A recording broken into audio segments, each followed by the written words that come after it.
Okay, welcome everybody. Yeah, I think you realise you're joining a webinar to explain more about the background to the Zero Carbon Cumbria Community Climate Grants. And I'm going to spend the next half hour or so running through how to apply for those grants. I think everybody's used to using Zoom by now and the kind of etiquette, the rules, but please do keep your microphone on mute during the presentation, please. Feel free to record questions at any point in the chat, but I can't actually see the chat presenting like this. So we'll just take all those questions at the end, if that's okay.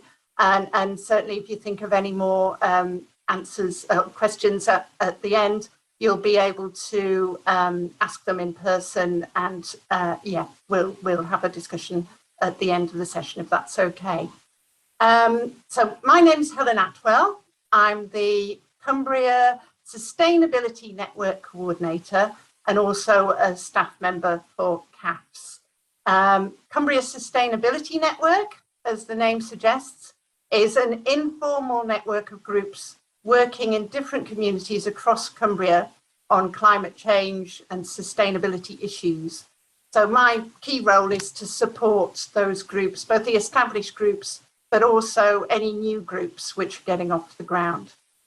I'm employed by CAPS, Cumbria Action for Sustainability, which is quite a long-standing charity. It's been around over 20 years now, offering practical tools to help people achieve a greener lifestyle. And CAFS was one of the key organisations in the development of the Zero Carbon Cumbria Partnership. The partnership itself comprises over 80 local organisations which have come together with this mission to reduce carbon emissions and with the aim of achieving net zero emissions in Cumbria by 2037. So those organisations include very big ones like the local authorities, health authorities, Lake District National Park, local enterprise partnership, businesses, bigger charities, but also smaller charities and community groups. So we're all working together with that aim of achieving net zero by 2037, which is some 13 years before the national target of 2050. So CAFS and the ZCC partnership were successful in gaining £2.5 million worth of grant money from the National Lottery Climate Fund for a 5-year project. And £100,000 of that has been given towards these community climate grants as a way of encouraging new work on carbon reduction and awareness raising. So that's what we're going to focus on today, that £100,000 community climate grant fund. Okay, well, why are we doing this? Why is ZCC offering the grant money, and why should you all take this as a call to action from this webinar to go off and design some brilliant projects, come up with some fantastic ideas to tackle climate change in Cumbria? Well, as you've probably heard, there's been a lot going on locally, nationally and internationally on climate change. And obviously 5 years ago, we had the Parish climate agreement, which in which all the nations of the world agreed to keep global average temperature to within 2 degrees of pre-industrial levels, and to try and keep a lid on things to temperature rise of 1.5 degrees. And this was reaffirmed again in the COP26, the 26th UN Climate Change Conference, which has just taken place in November. So obviously there were some hopeful signs there, but the consensus was that we need far more urgent action if we're going to keep to that 1.5 degree temperature rise. So takeout for me really was that we just need to keep going. We need to continue to put pressure on our leaders to take hard decisions to cut carbon emissions and to invest in green jobs. but we also need to work within our communities to reduce carbon in every part of our lives. I mean, you could well argue that this work should have started 10, 20, 30 years ago, but as we're starting to understand more about the potential impact of the climate crisis, it's becoming more and more evident that we need to take action, both at an individual level, to raise awareness and to do what we can, and to support our families, friends, neighbours, and wider communities to make changes in their lives. So for me, this new climate grant is a fantastic opportunity, offers groups in Cumbria a way of getting started and making a positive difference, helping with that change. Okay, so what's on offer then? As I mentioned before, we're very grateful to the lottery for their pledge of £100,000 over the next 4 years in practice. And we've also been very lucky to gain an additional £10,000 from Allerdale Borough Council, who pledged that money to increase the number of grants for groups in that specific area. So it's possible we might pick up funding from other districts, other funders in the future. But at the moment, we're starting with £100,000 across Cumbria and that additional £10,000 for Allerdale groups. We're going to award the money as small grants, to £200 to £750, medium grants, and we'll also have a number of larger grants of between £2,000 and £10,000, which will be awarded to local groups up until 2025. I think most of the focus will be on the next 2 to 3 years, because obviously we need to not only make the grants, but also measure the impact of the work and report back to the National Lottery and our wider stakeholders within the partnership about the impact that we're making, but also so that we can learn what's most effective and use that to support other groups to develop similar projects.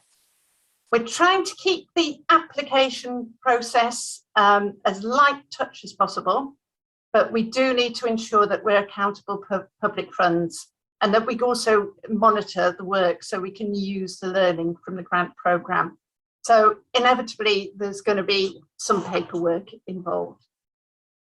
We're aiming to provide lots of information and support for organisations or partnerships that are starting from scratch. Part of my role will be to help with that development work, and we may also be able to support groups to link in with existing sustainability organisations in the county. We're ensuring a fast turnaround time for the small and medium grants so that groups can get started on their projects as soon as possible. People needing grants of up to £750 should learn within a matter of days whether they've been successful, and medium grants within a few weeks. So, you know, it's really, you have the idea, you develop the project, you should have the money very quickly. We're using a different way of assessing applications to the large grants. We'll ask people to fill out an application form, and those applications will be sifted and assessed to make sure that they're in scope and meet the key criteria of the fund. But we'll then invite the successful applicants to attend a special meeting of the Cumbria Sustainability Network at the end of March, at which you'll be invited to give a short presentation about your project and what impact you hope it will have in tackling climate change. There will be a voting process at that meeting, which will determine the successful applicants. We hope that this gives a bit more ownership of the scheme to the community by allowing people to choose what types of project they want to support. But it could also be an opportunity for groups to network, to support each other, and strengthen that sense of purpose of reducing carbon emissions across Cumbria. Okay, so who can apply and what type of project will be supported? So this is the nitty-gritty bit really of the webinar today. To be eligible for the funding, an applicant's project must be part of an eligible organisation. and that means not for profit, and hopefully with objects or plans promoting environmental sustainability or carbon reduction. They must be based in Cumbria, and that means that they must be locally controlled, delivering activities in Cumbria, and they must represent good value for money. Obviously, that's a must for all lottery funding. So yeah, but you need to bear that in mind. So by not-for-profit, we mean community groups that have been set up with a set of rules and a constitution. So you could be a group or a club, a voluntary or community organisation, a registered charity, a CIO or a CIC, a parish council or a community benefit society. And we want to ensure that we support groups with a clear commitment to tackling climate change. So we'd like to see evidence that you've got either objectives or a project plan outlining how you plan to reduce carbon emissions. If you don't have this, and obviously we're keen to broaden the scope of this funding, our advice would be to team up with an existing sustainability group and develop a partnership project with them. So we're not excluding groups that don't have a charitable objective around climate change and the environment, but we would like to see that evidence, and we do think there's possibilities of some really creative partnerships to deliver this work. Okay, so the types of things we'd like to support are delivery projects, so doing projects, practical projects, which reduce carbon emissions, and those could be relating to food, locally grown food, transport, active transport, using bikes and walking, using public transport instead of cars, energy use, waste and consumption. We want to engage with more people and build knowledge and understanding of climate change within your community. So anything that's raising awareness, bringing more people in. So that could be film screenings, art exhibitions, climate cafes, anything that's that public engagement work. We're also keen for projects to link with other activities which are currently operating under the auspices of Zero Carbon Cumbria. So for example, we'd be keen to see projects that are linking in with recommendations from one of the citizens' juries or people's panels on climate change. We'd like to see projects linking in with our Youth Climate Action Project, with our Eat Local, Grow Local food programme, or perhaps setting up a repair cafe.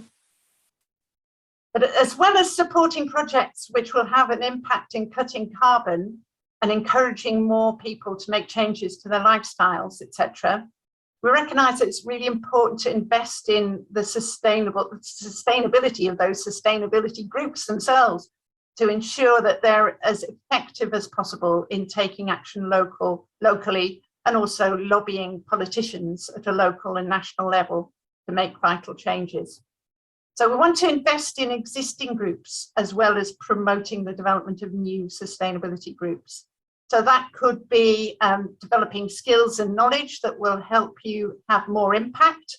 For example, skilling up to respond to consultations, or making planning objections, conducting surveys, gaining media and communication skills, including social media skills, setting up a website, organising online events and so on. So yeah, so money can be spent as well on capacity building projects, particularly those that are trying to recruit more volunteers and more members so that the work can expand and you can take on more activities.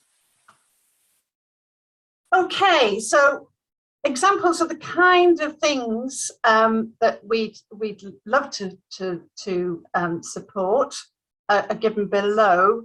I mean, obviously, I don't want to say just do these things, because you know, the whole point of the community climate grants is to get your ideas, to ensure that it's work that's going to be appropriate for your community, for your town or village, and yeah, so it's about coming up with new ideas as well as looking at what's out there already. So the examples of the types of things we want to fund includes that engagement work that we've talked about, pulling in more local residents and volunteers to your projects. Could be projects around reducing food waste, linked into food banks perhaps. It could be projects, as we said before, around active transport, projects growing local food, and also encouraging that behaviour change around diet, perhaps purchasing and eating more vegetables rather than meat as a staple. Projects involving young people, and also, as we said before, new groups emerging from the people's panels, but also we know there's climate reading groups, and yeah, the greening campaigns as well have been going on locally, and they might want to build and develop on that work. Awareness raising events, websites, newsletters. I personally particularly love the idea of arts activities, creativity, involved in exhibitions, installations, etc. So yeah, use your imagination. Yeah, we're really keen to hear your ideas. What we're unlikely to fund, which is probably just as useful in terms of a steer, is projects involving buying land, buildings or vehicles. I mean, obviously the scale of the funding doesn't really encompass that, but all those things are quite tricky with all the legalities and on costs and all the rest of it. So capital expenditure on equipment, refurbishment, you know, small scale stuff would be in scope, but no land, buildings or vehicles, please. We unfortunately can't fund projects which are focused solely on promoting biodiversity and tackling the nature crisis. The emphasis of this fund is around reducing carbon emissions. So obviously that can include things like planting trees is a good way of absorbing carbon, you know, kind of protecting peat bogs as a way of absorbing carbon as well. But projects which are just about promoting biodiversity won't be supported. I think the next one's a little bit more controversial. I think we're keen not to fund things which we look at and think, somebody's just shoehorned their project to fit the needs, the aims of this scheme, but they don't really have a genuine focus on tackling climate change. And I guess here it's trying to weed out the voluntary sector equivalent of greenwashing. Not sure if you've heard this term, but there's a lot of commercial companies now that say the right things to attract investment and so on, but aren't genuinely committed to climate change. And yeah, really, this resource is too precious and the work is too important for us to spend money on that. So no shoehorning, please.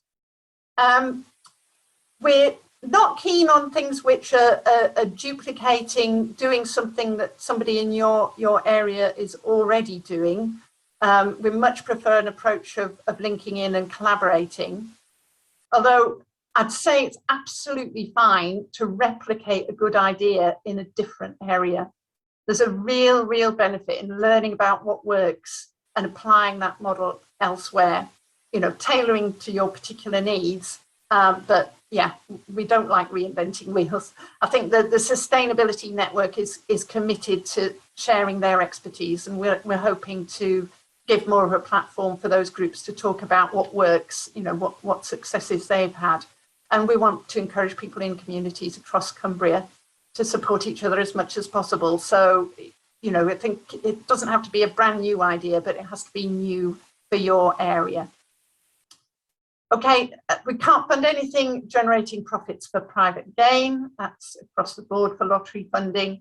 And also we can't do retrospective funding. We can only fund new work. So, you know, we can't contribute to something that's already been purchased or delivered.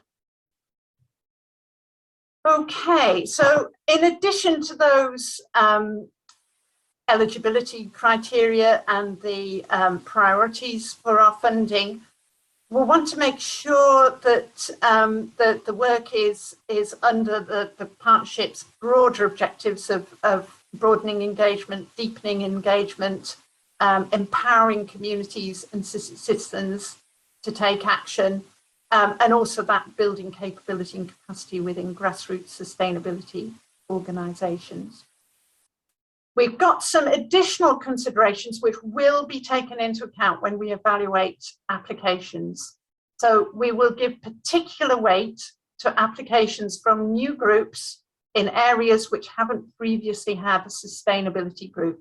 So as I said before, it's about broadening that engagement. So we're very keen to get new groups up and running in areas which haven't had a sustainability group before.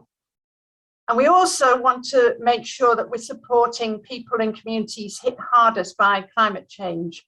So that might be people on low incomes, perhaps in rented accommodation, perhaps people who can't afford to heat their homes properly or install insulation. Might be older people who've been affected by extremes of heat or cold, or young people who live through profound climate changes in their lifetime, and you know who will be affected by those changes to come. So yeah, so we're looking out for vulnerable groups as well. Okay, so what information do you need to have ready to apply? So thinking particularly about new groups setting up. We obviously need a contact name and address. We do need a constitution or set of rules for your group. We do need a bank account, bank details, and a recent bank statement. So I'll speak a little bit in a minute about how we might get around that. We need a plan for your project costs, so a budget. And yeah, I'd really say it's worthwhile having a look at the application form and guidance notes and frequently asked questions before you start work on your application, because there's quite a bit of information and support in there around, for example, how to construct a budget. We're asking for people to sign off at the end of the application on their terms and conditions. That's to try and cut down on the kind of process and ensure that for example, for the small grants, you've signed up to everything and you're just basically ready to go when we send you a check. So, or probably send you a BACS transfer more likely. But yeah, so the most important, so make sure you've signed the terms and conditions at the end of the application. Might also need public liability insurance, so we might check up on that.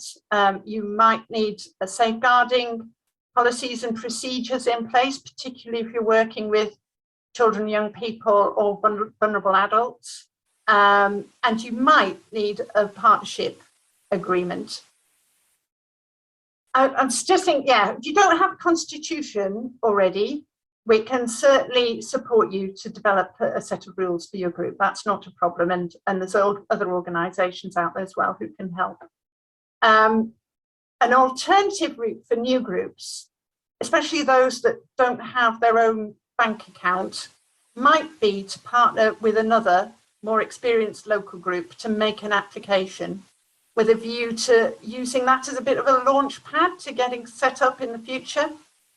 And we've got information on the website about what you might look at in a partnership agreement to make sure that you've talked through all the issues before signing that off. But yeah, that's another way of getting started, is to work with an established organisation and put in a partnership application.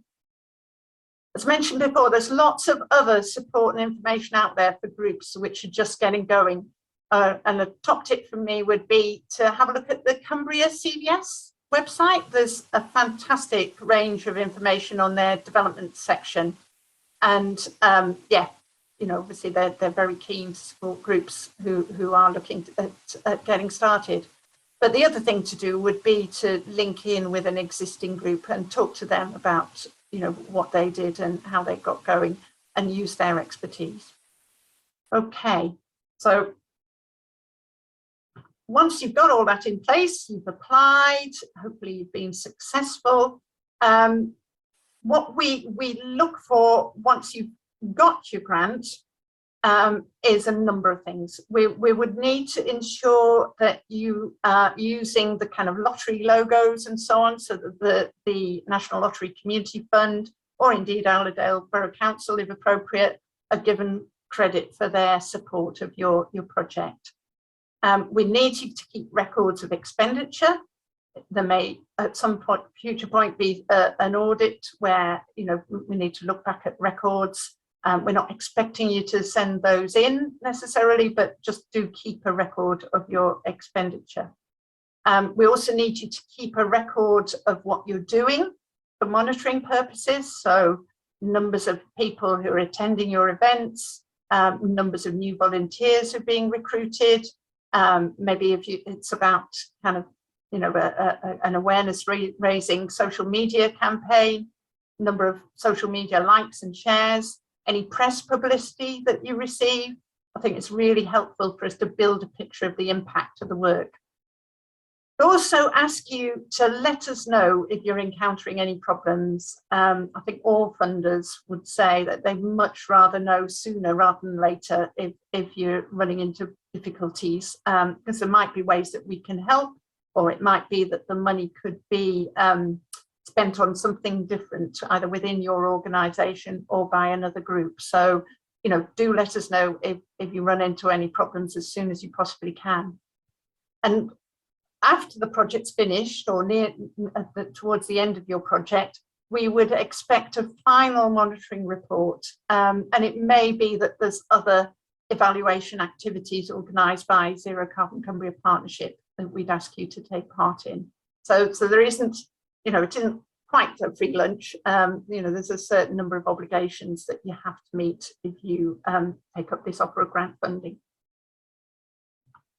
Okay, so as you can see, we're keen to provide as much support as possible to groups who are wanting to make an application to the fund.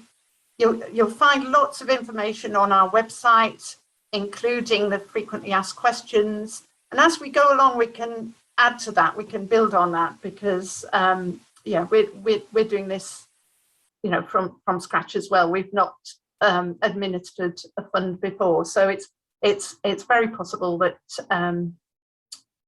we can create new frequently asked questions to meet the needs of the groups as we go along. And we'd also hope to have more examples of successful projects that receive funding through the scheme. And I think that will be really helpful as well for new groups to see what others are doing. So please, please don't hesitate to seek support if you need it. If we can't provide you with that information, we'll definitely try and ensure that we find help from another source. Okay. Right. Well, next steps. So from today, you'll be able to have a look at our website at www.cafs.org.uk/climate grants. I tried a Google search last night and couldn't get through. So Google's just getting to grips with this new fund. So as long as you've got climate grants, you should be able to find it on the CAFS website. You can contact me directly or make an inquiry through communitygrants@cafs.org.uk. If you need any support or information, more than happy to provide that. As I said before, we've got quite extensive guidance notes as well as the frequently asked questions on the website, so that's all there for you. We've got application forms on the website, which you just need to download, fill in. It should be straightforward. It's quite whizzy technology. I think you can just put your answers in the gaps provided. Save that, and then send it back into communitygrants@cas.org.uk. As I said before, it's really important that we have that signature around the terms and conditions of the grant. That'll only apply to the small and medium grants. I think the large grants, it's a two-stage process. But if you sign up to the terms and conditions, then that's one less thing that we have to tick off before you get your money, basically. And then you would need to make sure that you send in any of the additional documents required, including your constitution and your bank account details. And we do need a recent bank statement to confirm your bank account details. Okay, and then all you have to do is successfully deliver your project, help tackle climate crisis and achieve net zero by 2037. I think, you know, that's the message, isn't it? That if we all do this, if we all work together, then it's totally achievable. And yeah, we'll have some fun along the way and really make a difference. So yeah, looking forward to it. Any questions? I'll stop sharing now and hopefully I'll be able to pick up on those. Okay, thank you.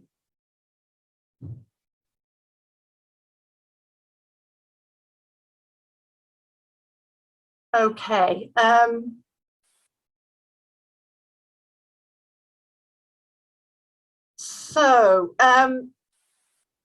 Yeah, no, list of examples does not include energy infrastructure projects. Does that mean green energy generation is excluded? No, it doesn't mean that green energy generation is excluded. Green energy projects are complex and they do tend to be expensive. And there might be opportunities coming down the line for more investment in that.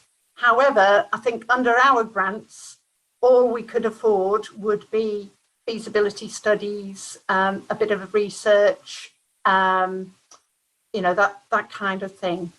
Can a borough council apply? No, I know obviously local authority isn't a profit generating entity. However, it's extremely big and rich entity. I would suggest even Copeland Borough Council will have a budget and will have resources to apply to environmental projects, carbon saving projects.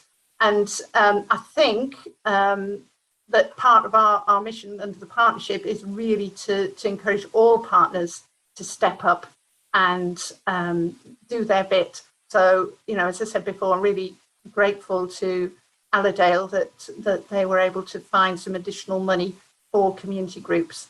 This really is, it's, you know, the premise is that this is grassroots activity. This is very local community activity. So no, sorry, Copeland Borough Council, you can't apply. That sounds very harsh, doesn't it? But yeah, I think we've all got to step up and do our bits, including borough councils. Another question, I'm working with a school who want to install solar panels. Can their parent teacher group apply for a grant? Yes, that'd be fine because the parent teacher group will be a not-for-profit charitable type organisation. So yes, that'd be fine. I mean, again, the amount of money is not huge, but it's absolutely fine if our grant is part of a wider matrix of funding going in. You know, people who are familiar with fundraising will know that often you don't get all your money from one source. You have to mix and match and maybe do a few kind of vegan cake sales or something like that to generate some money as part of the parent teacher group. You know, do some, I don't know, lovely cards or I don't know, I'm sure the kids could be planting oh, I don't know, little seedlings or whatever in plant pots that could be sold on to willing parents. So, you know, it could raise money in other ways, but yes, we would definitely be able to contribute to that kind of project with a parent group, teacher group that has that environmental vision. So going back to what we were saying before about greenwashing, you know, it's not just the, oh, let's have solar panels to cut carbon, what we'd like to see is let's have solar panels as part of a much wider environmental focus within our school, where we're teaching about climate change, engaging the children with those issues, thinking of other ways in which we're going to do our bit, as well as generating solar power. So hopefully that might help. Oh, this is slightly more tricky. Will you support projects which come from the local branch of a national large charity, provided the project work is delivered in Cumbria, or a large organisation ineligible? I think the answer to that is probably it depends, because I know there's a number of organisations that are constituted to have local branches where they also have a local committee that has control over you know, the local expenditure, you know, what you're spending on your money on, what your project plans are, what you're doing. So if that's the case, you know, if it is a sort of genuinely Cumbrian owned and driven activity, then, you know, I think yes, probably. I think what we're trying to exclude is those big organisations that are extremely good at fundraising, have probably got a corporate fundraising officer who can dash out, you know, 20 applications before breakfast, and hoover up all the money, which then leaves those smaller groups, the newer groups, the less experienced groups, perhaps the groups working with more vulnerable communities. You know, we don't want those groups to be out in the cold. You know, we want them to have a chance. So yes, you know, I think, as I said before, the answer to that is it depends, but hopefully you get the kind of spirit of the grant is very much about those local communities, and empowering people from the bottom up. Okay, hang on. Yeah, I think parish councils, can town and parish councils apply? Working to climate change goals. I mean, I know a number of parish councils have already declared a climate emergency, are very energised and concerned about these issues. And yes, I would say parish councils as kind of very local community groups, yes, you know, I think they are eligible. Town councils, again, you know, town councils, I think, are getting into that realm where they've got a bit of cash behind them. I would be expecting them to spend some of their own monies on these activities rather than looking at charitable support. But you know, there could be a bit of a grey area there. But parish councils, yes. Town councils, maybe. Borough district councils, no, thank you. Okay. Would the grants be appropriate for village halls that are used by community groups to help make the halls more eco-friendly and sustainable? For example, adding installation, heating controls, etc., etc. And again, yes, I think that, again, that's a much bigger project, perhaps, isn't it, than the amounts of money we've got available.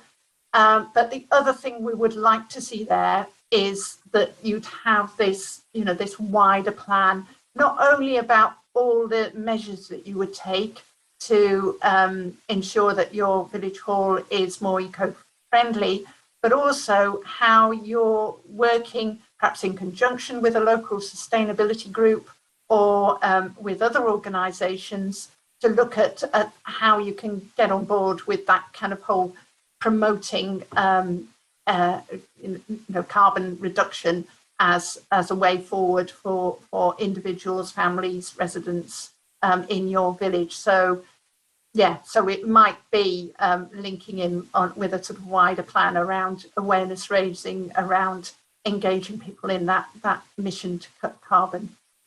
So again, there's a lot of grey stuff here, isn't there? You know, so I'm definitely not saying no, but what I'd really like to see is a kind of wider plan around, you know, how are we going to meet these climate goals? How are we going to engage with the whole Zero Carbon Cumbria debate and get more people in our village involved with that?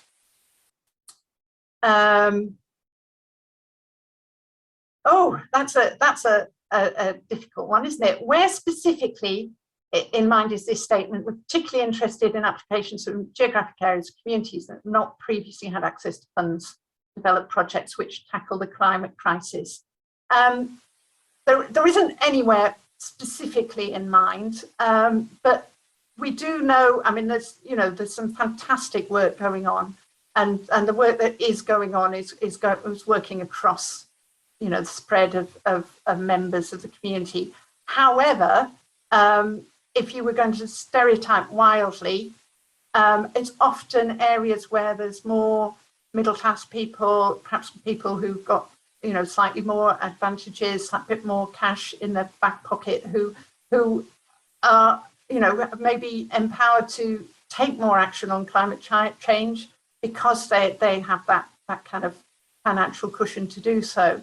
And we need to make sure that, people from more working class communities, people who haven't had access to those opportunities, privilege perhaps, that some other communities have had, have resource to do the work that they need to do.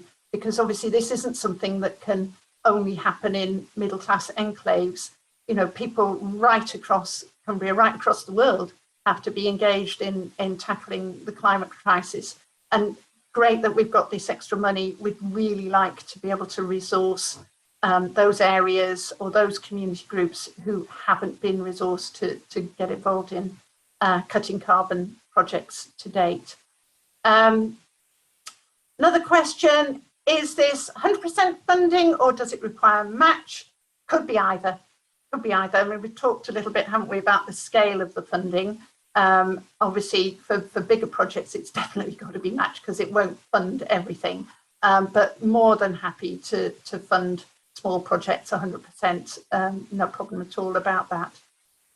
Okay, so maybe we need to add that to the guidance if it's not in there already. Okay, we've still got some time on lots more questions. Capital costs. Do you require free quotes at the application stage over a certain amount? No, I don't think we do. I think I possibly need to go and check that, but because the fund's been some months in in gestation, and we've definitely had a discussion about this. And I think the fact that the amounts are so small, the lottery doesn't require that for the smaller grants. Could be for the large one that we need that. And obviously, if it was part of contributing towards a much bigger project, then yes, we probably need to see that. But for the smaller grants, no, we don't need that. Would we be happy to part fund a project along with another funder? Yes, we would. We know that there's a number of different funds, either currently in operation or about to be in operation. The Lake District Foundation has low carbon grants. I don't think they're running just now, but there will be another round of them. We can partner with them. We're obviously keen to partner with local authority funds as well. I know Eden are about to launch funding for community groups around cutting carbon, so would happily partner with them. Low Carbon Borough also has some funds, mainly for householders, I think, but also for businesses around cutting carbon. And yeah, so for a not-for-profit business, social enterprise that was seeking part funding, yes, we could definitely do that. So yeah, collaboration, I think, is the way to go on this. So next one, we're a business which chooses to operate on a break-even business basis, rather, not technically a not-for-profit, so we're ineligible. Oh, somebody's going to email. So yeah, so either email the community grants at address, or you can email me directly, helen.attiwell.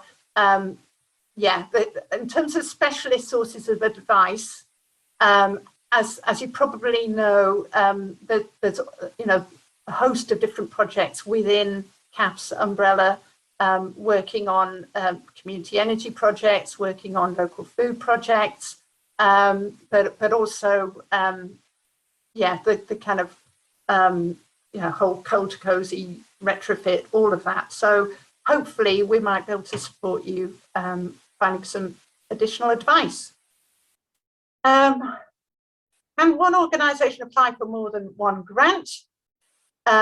Yes, I wouldn't suggest you apply for them simultaneously. I'd suggest you apply for them sequentially. My approach, having worked in the voluntary sector for a long, long time, has always been start small and build up. So it's particularly if you're a newish group, particularly if you've not delivered project funding delivered using project funding before, I think it's really good to get a small grant, build up that experience, apply for a larger one, keep going, keep growing, keep developing your systems, keep upping your expertise every time. So I think it didn't quite work for us to have simultaneous small grant, medium grant, large grant, but yes, I think it would be fine to do it sequentially. Can a council be a linked partner on a scheme? Yes, they could, definitely. The application to us would have to be fronted by a VCS group. But as I said before, we're very keen on collaboration, partnership, working together, part of this wider Zero Carbon Cumbria vision. So yes, that's fine. And that this next question is keen to work alongside another group, and our whole calendar of events will be community environmental focused. Can this support our next year's calendar rather than just one of the many events? Yes, I mean, I think, it's hard work, isn't it, planning ahead and developing projects, but if you're able to look at things in that kind of longer time frame, to look at a whole annual program of events, yes, that would be, even if you've not got all the details worked out, it's part of that kind of capacity building thing. I think, that would definitely be in the scope. But yeah, no, that sounds really exciting. Okay, oh gosh, the lists of questions are getting longer and longer. So we'll keep going till 2 o'clock, but if you've got question fatigue by now, please don't feel you've got to stay to the bitter end. And certainly the more detailed questions, more than happy to pick up at a later stage by email or by Zoom or Teams or even in person, you never know. So the next one I've got on my list here then, I'm potentially working with a residential school for children in care who would like to regenerate on their on-site quarry tunnels and growing area, improve the grounds for wildlife. Would they qualify? I think polytunnels, if it's part of a kind of wider program of, with a particular slant around the carbon saving. So the kind of encouraging wildlife, I mean, I'm sure if you're planting trees and so on, then that's going to encourage them anyway. But if your polytunnels are part of a kind of, right, we're going to grow our own food and cook our own veg and learn more about, kind of where carbon is expended in our diet, the difference between having locally grown veg and veg that's shipped across or sometimes freighted by air across from the other side of the world, and the kind of difference between eating things at the beginning of the food chain and the end of the food chain, the sort of carbon difference there. I think you could develop a really nice project of which polytunnels are part, and then we'd be happy to fund. Had this question before about 100% funding or not, and yet with any variant thereof is fine. What kind of criteria could be used to measure progress or success on public awareness / engagement projects? I think that is difficult, isn't it? But certainly, as we said before, numbers of people attending events, numbers of people signing up for newsletters or emails to be part of your group. number of new people on your Facebook list, you know, numbers of likes and shares with social media. I think it's a proxy, yes, but you know, kind of media stuff of any kind, I think is good, because you know it's something quantifiable, isn't it? Number of times you've been on the radio, number of times you've managed to get the telly to come to your local community, number of times you've got a letter in the local newspaper, even if you haven't got an article. You know, numbers of letters, I think, are a really good measure. Be useful for you to show the weighting you'll give in your assessment between carbon reduction action and social factors. Make it clear from the outset, and it will help in the assessment and prevent time wasted in grant bid writing. Okay, that's a good point, well made. Yeah, as I say, we're new to this, so we are learning to an extent as we go along. But what I probably should have said, sorry, as part of the introduction, is that CAFS isn't doing this on their own. We've got a funding steering group, which includes, yeah, Natalie, who's employed through the Cumbria County Council, but is part of the Zero Carbon Cumbria Partnership.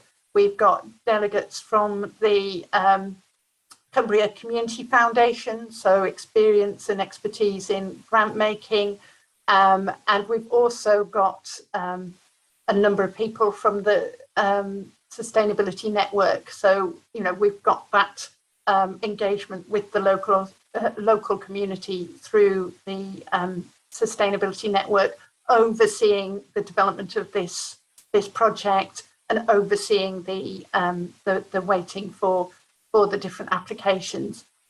We haven't had the luxury of having a dummy run on this. We did think we might be able to do it through the Great Big Green Week, but in the end, the details weren't signed off from the lottery. So we've not actually road tested this process to date. So there might be some learning as we go on, but hopefully the webinar today's helped give you a bit of a steer as to how we're thinking.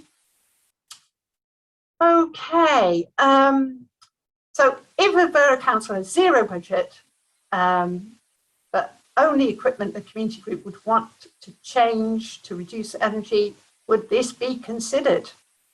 Oh, that's a really difficult one, isn't it? Because if the council own the building, then I guess they're probably responsible for the fixtures and fittings. However, yeah, I think I'm running out of of kind of it depends answers. I think we'd have to look at that. But yes, it's yeah, it's difficult, isn't it? As well, I know for all the existing borough councils, given that we are about to have this massive local government reorganisation, it's really hard, isn't it? Looking ahead, but yeah, it is what it is. We'll have a look at that application, but yes, it would stand much better stead if the community group were fronting the application.